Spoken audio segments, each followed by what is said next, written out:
My name is Latifa Abu Chakra. I'm a first-time delegate and a first-time speaker. La ilaha illallah Muhammadun Rasulullah alaihi salatullah wa alihi wal ahibba. Latifa Abu Chakra adalah seorang muslimah dan guru muda yang juga merupakan pengungsi dari Palestina. Ia begitu tenang dan lugas menyampaikan pidatonya mengenai kebijakan yang dibuat oleh OFSTED Office for Standard in Education, Children's Services and Skills yang ingin membuat aturan pelarangan memakai hijab bagi siswa muslimah di Inggris. OFSTED merupakan badan pemerintahan yang bergerak di bidang pendidikan anak dan remaja, serta pelatihan kemampuan di Inggris.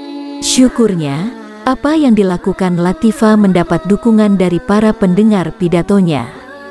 Ia semakin yakin berdiri untuk melawan Islamofobia dan berjuang dalam menegakkan keadilan, terutama untuk mendapatkan haknya sebagai muslimah. Bagaimana Latifa menyampaikan ini semuanya? Berikut isi pidatonya. Ketika ada beberapa politisi dan media yang menggunakan istilah muskular liberalism, ideologi, pandangan filsafat, dan tradisi politik yang didasarkan pada pemahaman bahwa kebebasan dan persamaan hak merupakan nilai politik yang utama. Istilah itu sebenarnya adalah nama lain dari rasisme dan Islamofobia, ujar Latifa. Tindakan Islamofobia ini diimplementasikan di sekolah-sekolah dalam rangka untuk mencari tahu mengapa siswa perempuan memakai hijab. Mereka menginterpretasikan hijab sebagai upaya seksualisasi, menjadikan perempuan sebagai objek seksual.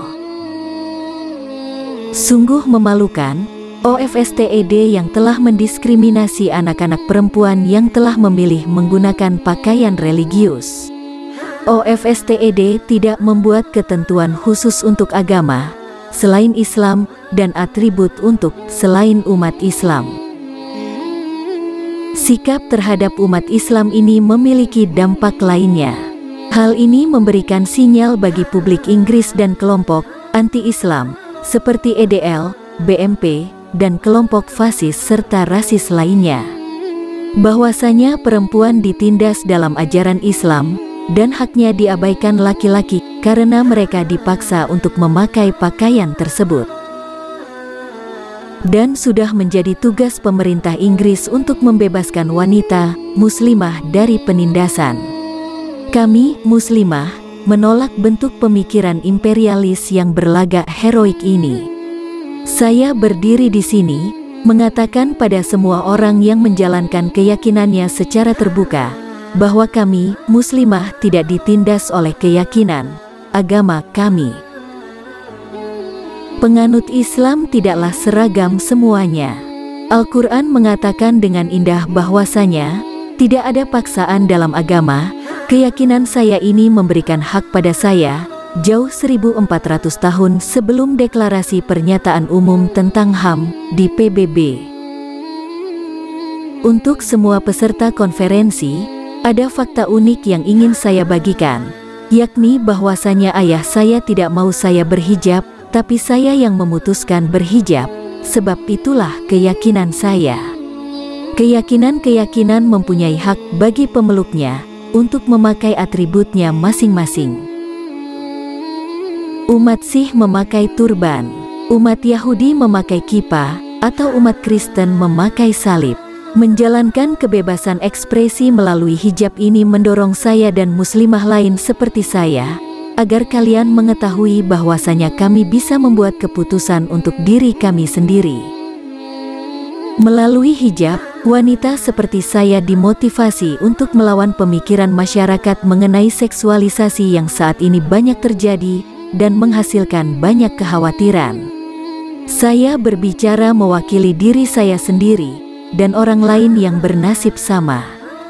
Bahwasanya di sekolah, kami bisa lebih fokus pada pemikiran, bukan bagaimana cantiknya penampilan kami. Persatuan Guru Nasional pun telah mendukung hak-hak perempuan terkait kehamilan. Maka, Saya ingin konferensi ini juga mendukung hak saya untuk memakai hijab.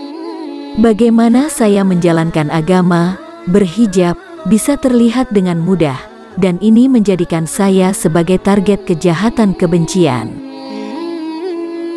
Jumlah serangan rasis terhadap muslimah tidak sebanding dengan kelompok lain dalam masyarakat Inggris. Itu terjadi karena kami adalah target yang rentan. Keputusan yang dibuat oleh OFSTED juga memberikan dampak di luar gerbang sekolah, dan harus diperhatikan juga mengenai tingginya serangan terhadap komunitas muslim. Dan juga jangan terus berkutat pada pemikiran kuno, bahwasanya muslimah adalah korban. Tahun lalu, saya pernah melakukan kunjungan ke Hampton Court bersama siswa-siswa saya, hingga kemudian seorang lelaki tanpa beban menyebut saya sebagai seorang teroris. Sebagai muslimah, saya bukanlah korban. Maka, saya tantang dia, tetapi lelaki itu menolak. Saya yakin kalian semua sudah mendengar tentang Hari Menghukum Muslim. Hal itu sudah disebutkan beberapa kali tadi pagi. Dan sebagai muslimah, saya sangat optimis. Mereka berusaha untuk membatasi hari dengan hukuman tersebut dalam 1 hari saja. Masih ada 364 hari lainnya. Izinkan saya menegaskan kembali, jika Islamofobia dan bentuk rasisme lainnya juga berdampak pada non-muslim.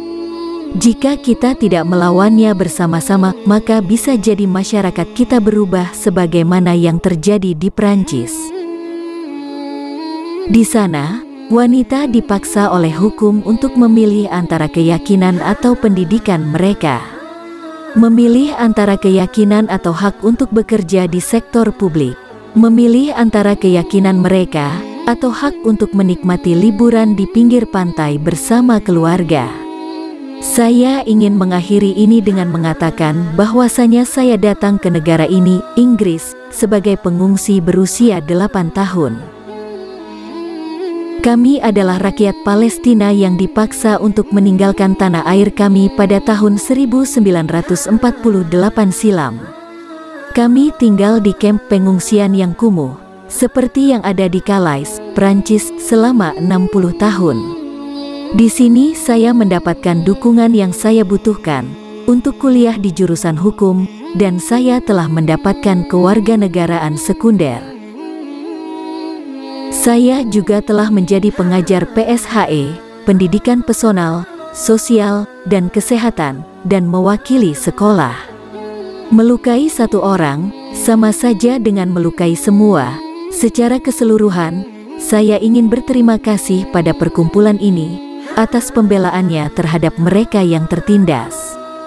Khususnya negeri saya, Palestina, tutup Latifah Abou Chakra yang langsung disambut tepuk tangan hangat dari para peserta lainnya.